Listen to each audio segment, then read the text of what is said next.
Happy Neurodiversity Pride Day. I'm Ludmila Praslova, and I'm a human. And as a fellow human, I would like you to reflect with me on something. So let's just talk about and think about the question of neurodignity and the dignity of human life. So let's start with the question that I have for you. What do you think about your own dignity and okayness of being alive? When was the last time that you felt good about just being who you are? And I'm not talking about any kind of performance. I'm not talking about any kind of achieving, not getting trophies, pleasing anyone, just being you, just general okayness of life. Honestly, for me, this question is a little bit unsettling because, okay, so is my okayness okay sufficiently? Who am I comparing that with? What's the measurement of okayness? And really, does it compare to yours? What is sufficiency of my okayness and okayness of my life? And if you are asking yourself similar types of questions, well, that would be because our culture conditioned us to think about ourselves in comparison, to think about our okayness in comparison, because we do not get unconditional okayness very often from this life and from this culture. So what I want to do here is to reject this hierarchical hijacking of ideas like pride and dignity, where you have to collect trophies, you have to collect accolades, you have to be better than someone else to feel good about yourself, and reclaim dignity as unalienable human worth that we're born with. And this is following the work of Donna Hicks, who wrote a couple of incredible books on human dignity. And I think this is something that our society in general, and definitely neurodivergent people, need to think about in ways that are a little bit countercultural at this time, because a lot of cultural messaging is really not healthy for us. So here are ways in which I would like us to rethink human dignity. That our worth and our dignities do not come from performance and competition and accolades and all those things that we do. It doesn't need to be earned. The baby is born with dignity, and it just is. We're born with it. We're born with it in equal measure, regardless of our talents or the lack of thereof, regardless of generational wealth and the lack of thereof. There are no hierarchies or conditions when it comes to human worth. But again, this is not the easiest way for us to think about it, because we are conditioned to experience this anxiety about what is it? Are we enough? How are we supposed to measure against ourselves? And that is something that made me pretty anxious about this presentation in particular, because I did this very unusual introduction and I just said, okay, I'm a human. And that was pretty anxiety provoking. And since I can only handle so much social anxiety, here's my regular introduction, because again, perhaps you've been wondering, who is that person and why is she talking to me about dignity? So this is how I would normally start my presentations. Hi, I'm Ludmila Praslova. I'm professor of industrial organizational psychology. I have a doctorate in industrial organizational psychology and the top credentials in human resources management. I wrote an award-winning book, The Canary Code, A Guide to Neurodiversity, Dignity, and Intersectional Belonging at Work. And I do a lot of work in supporting organizations in creating talent-rich and human supportive cultures. But does that give me more human worth than just being a human? Well, that's kind of an interesting question. Does writing a book give me more human worth? It's an accomplishment, but was I, as a human, less valuable before I did it? And there are even more questions about who we are and our dignity. So let's say we'll talk about this little addition to my bio, which is on my LinkedIn and on pretty much all of my social media. And some of you may know, some of you may know, it stands for autistic, also stands for the Latin symbol for gold. And this is something that many autistic people use to identify our identity. Now, how does that impact my human worth? Well, judging by some reactions that I got when I told people when I was diagnosed as very much an adult, that was not necessarily well received. Again, some people went, yay, and again, most people would be from neurodivergent community, and other people were like, why are you doing this? And actually, I kind of wondered why I was doing this because I was diagnosed during the height of the pandemic. And there were all those horrible stories about autistic people, more generally, disabled people being low in the priority list. And when someone needed a ventilator, they would be just put on the low priority because it was considered they have low quality of life. Anyway, so basically rationed healthcare would be less likely to provide life-saving measures to someone who is, let's say, autistic. And so that made me think, what am I doing? Why am I getting diagnosis now if it's possible that I might actually be likely to die from the lack of care because of this? But it was really important for my identity, and I wanted to do it, but that did cross my mind because even though I've been self-diagnosed for a while and that wasn't something that would affect my perception of my dignity, I do know that society, unfortunately, does not afford quite as much dignity to neurodivergent people. But wait, what if I'm a really, really good neurodivergent person, or really, really smart neurodivergent people? Does it change my value if I say I'm the first person who wrote for Harvard Business Review from neurodivergent, from autistic perspective? And does that change my value? Or would any of all those other accolades, writing for various job publications, my book getting all kinds of awards and acknowledgments? I actually have more, just didn't put all of them together because it was already kind of ridiculous and kind of intentionally ridiculous. Do all of those things add to my human value?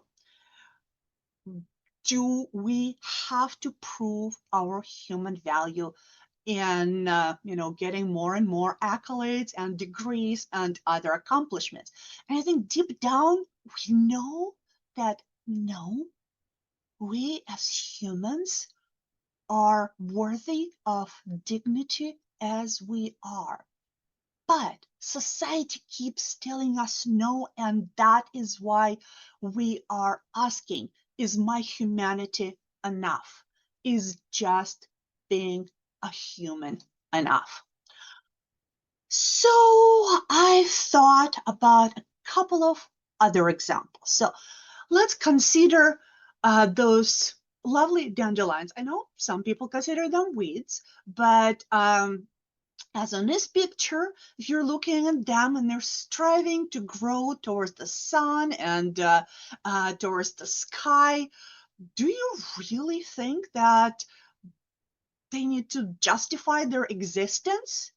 Or, as on the next picture, if being taken from the field and used by humans to make something, does that justify their existence? Is a dead dandelion more worthy than a live dandelion because human picked it and put it in a jar? That is kind of unsettling. And that is something that all of us might have slightly different answers to. But in general, when I look at something living, like a dandelion, I think its worth is just is. And no, me putting it in a jar is not going to add to it. Well, let's think about canaries. And here's a picture of canary happy in the wild, just, sitting on the branch and doing the canary thing. Is the life of that canary worth it? Does it have value? Or if we capture that canary and make it sing for humans, is the canary value somehow higher if we capture it and make it sing for humans? I don't think there is any canary that would agree with that, and I don't agree with that either. But really, would canaries taken to coal mines be somehow in a different category or more worthy than canaries in the wild? And by the way, the canaries in coal mines are the true story. So here I have a picture from the actual workday in the life of one of the canaries that used to be employed by coal mines. Every coal mine in UK was required to employ two canaries to serve as detectors of toxic air. So that's why in the picture, this old black and white photo, a miner is holding a cage with a canary. And they actually took pretty good care of them. They even had canary resuscitator devices. So when canaries were showing the sign of struggle because they are more sensitive to toxic gases, not because they're weak or defective, but because they metabolize air more actively. They metabolize oxygen both on inhale and exhale by design. They are also more sensitive to toxicity. And that was used by humans to warn them of danger, and then humans would evacuate. And in many situations, the canary would be resuscitated using this little canary resuscitating device where they would be given oxygen. But is the canary employed by the coal mine has more worth than the canary happily living in the wild? That's, again, a very interesting question that makes me ponder the value of life in general and also the value of human life.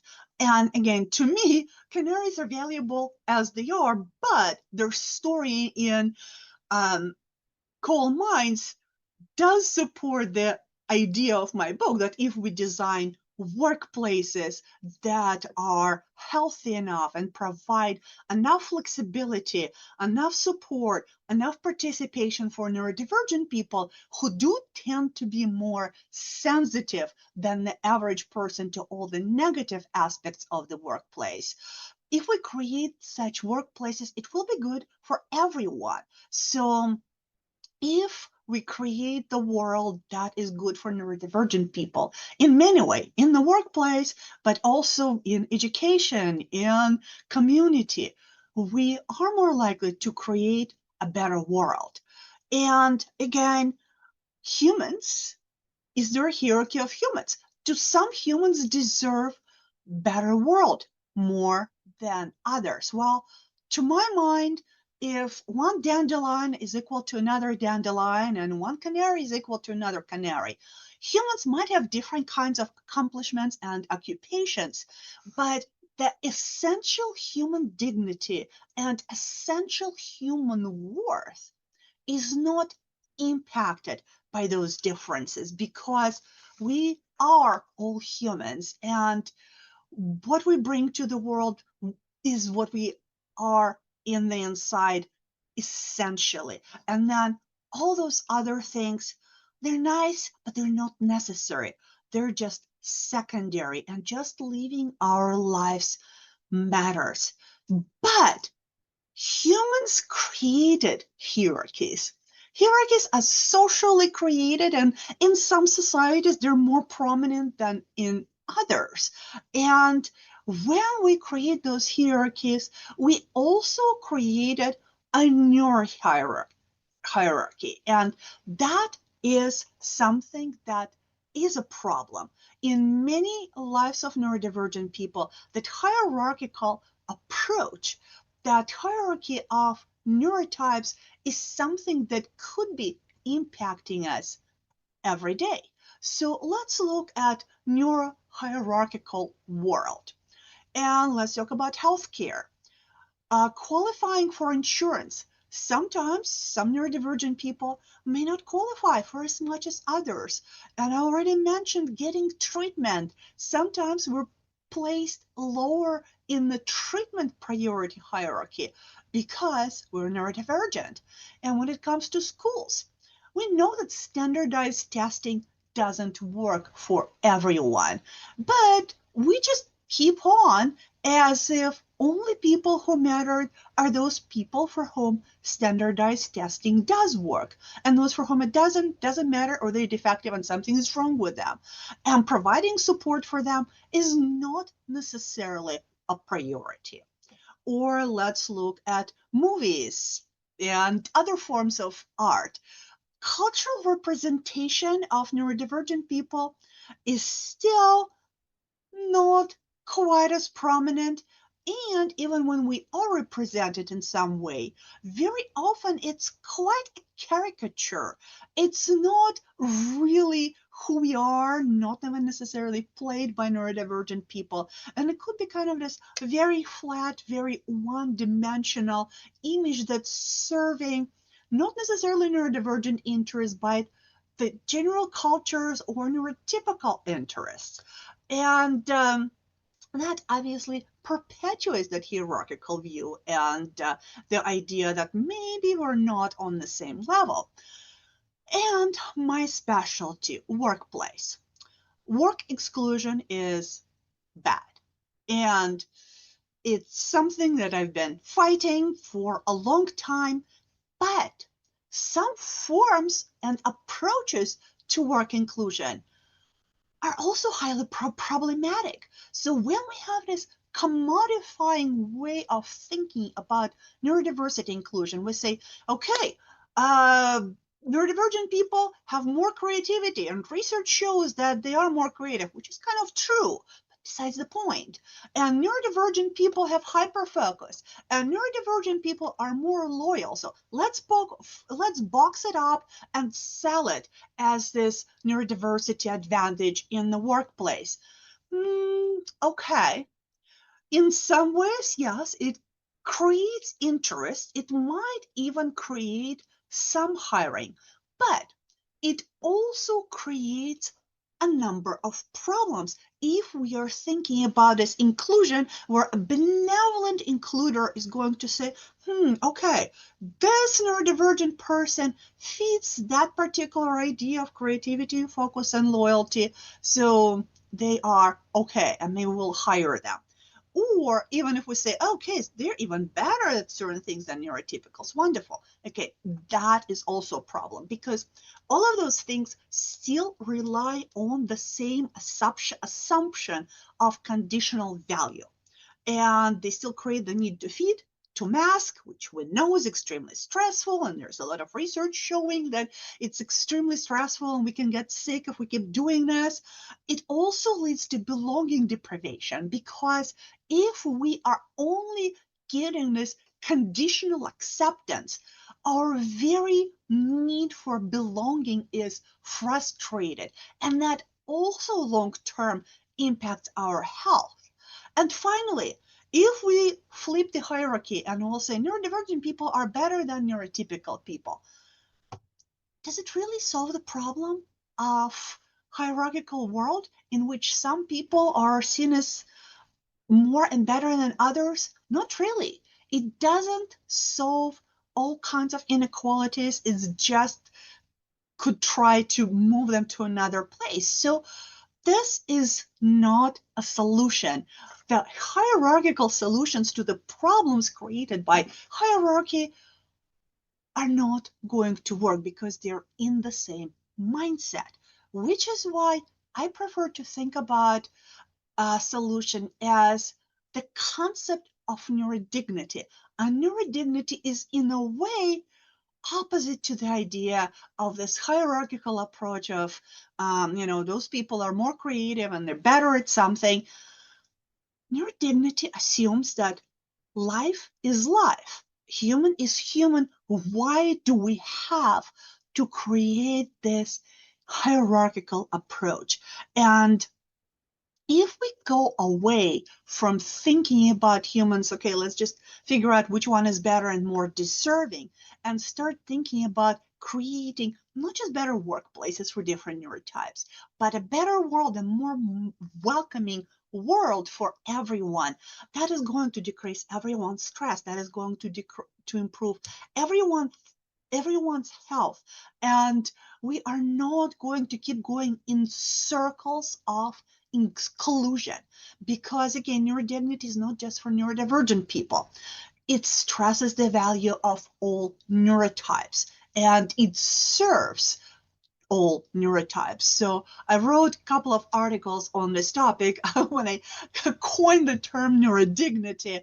And in any culture, if we say that those people are only worthy if they meet particular standards, nothing is going to guarantee that other people are not going to be required to meet standards. So if we say that we're going to condition your dignity on your utility, productivity, or fitting in a culture, and we're going to apply that to ADHDers or to dyslexic people or to autistic people or to people who suffer from various stress conditions, well, that's going to mean that no one's dignity is truly safe, because we are neurodivergent people, other people are neurotypical, and other people are temporarily neurotypical. Someone can get long COVID and get sensory sensitivities and other different difficulties like executive function differences typically associated with neurodivergence. So if we do not create a world that serves all neurotypes, that really nobody is safe and truly welcomed in this world. So when I was preparing for this talk, and I'm way over prepared and had a lot of anxiety over it because I'm not free from performative anxiety, and I'm trying to get there. But at one point, the talk started turning into a poem. It's not finished, but I'm going to share just a few pieces of it here. So, and that's one piece. No neurotype is better or worse. No brain needs to prove its worth.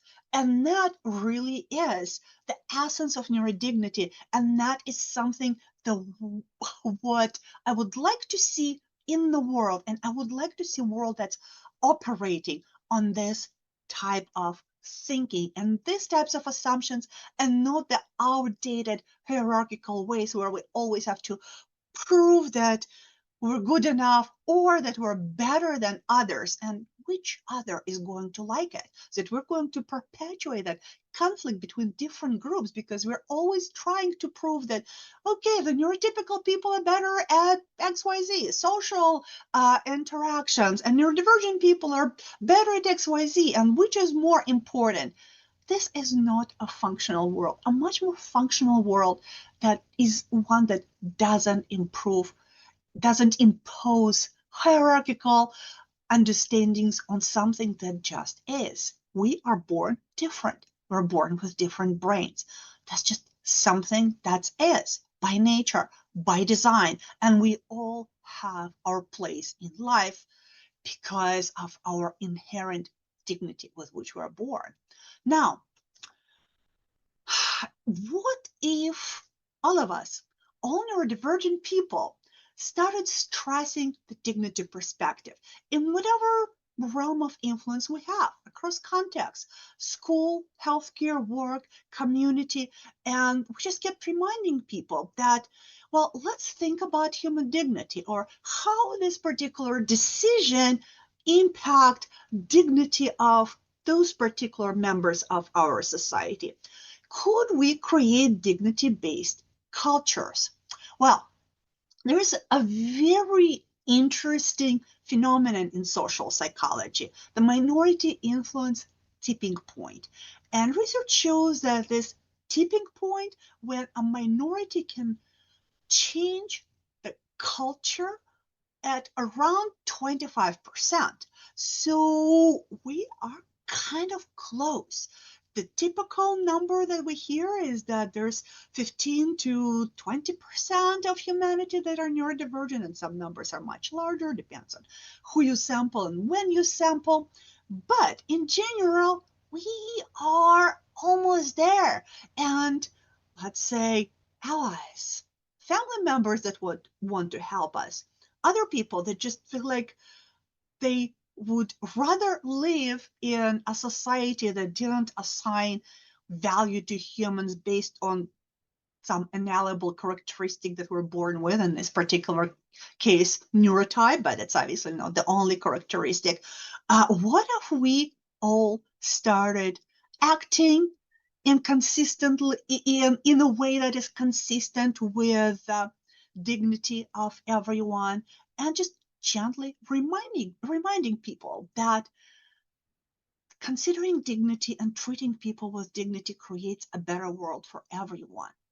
It is not impossible, and as in mathematically not impossible, for us to get to this 25% of influence tipping point with neurodivergent people who are willing to participate and have the bandwidth, and some allies who are willing to participate and have the bandwidth. So that is the kind of thinking that I think Neurodiversity Pride Day and beyond it, just a neurodivergent way of thinking could actually give to the world as our unconditional present, that dignity, human worth, honoring humanity and honoring human dignity are things that just have value in themselves for every human, and we should not take those things from any human, because when we do it to some, nobody in society is getting unconditional dignity. And yes, I do believe we can do it. And this is something that gives me this idea that maybe neurodivergent canary can be not just talking about dangers, but also talking about creating a world that truly is better for everyone. And again, that depends on where you are in life. If you don't have the spoons, you don't have to be changing the world, or at least not right now. When you do have the spoons, you might want to be changing the world.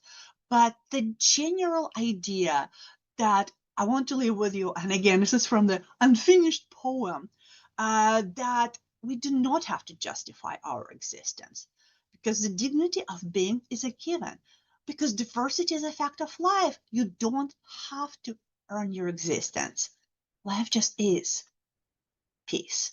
And that is what I hope to leave with you as a message. And thank you for your time.